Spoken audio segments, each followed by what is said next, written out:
Learning Tools Interoperability, or LTI as we call it for short, is really a standard. And it's a standard that's available today.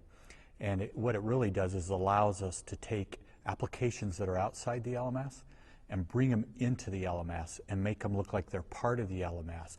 And what that does for teachers and students is it allows it to be just part of the course content. So they're not having to go out somewhere else and log in to another application. It comes to them right there inside the LMS. Not too long ago, textbook companies would provide their content in packages that you would then take and upload into the learning management system and then into the individual courses.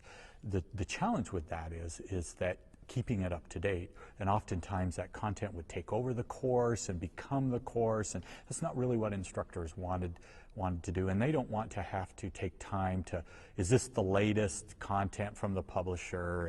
And you ended up with, hundreds, thousands of copies of this content in learning management systems all over. That's really inefficient. So what LTI does is it enables a learning management system to bring that content in. It's sitting actually out on the publisher's website, sitting out in their infrastructure, but then linked into the learning management system, like the one I use is Canvas. And so that allows me to bring that content right into my course and make it available to students. And then if the publisher updates it, it's updated in my course. I don't have to worry about any of that. Publisher doesn't have to worry about there's old content out there that's not viable anymore for that. They haven't checked. I don't need to send them a new package to update it. I keep it in one location.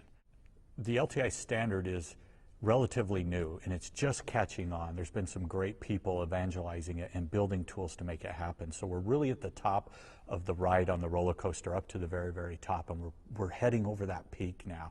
And we're going to see some fantastic things happening, and lots of tools become LTI enabled. But that also comes with some challenges. We have mobile devices, and as we've looked at trends, we see more and more students coming to campus with smartphones, iPads, other tablet devices, and they want to access this content on those. So the challenge is really with those LTI tool providers in making sure that their content plays well with those devices. And so when a student accesses their learning management system and their content at their school, everything just works. And so I see that as kind of a challenge, but it's also going to be, it's a good challenge.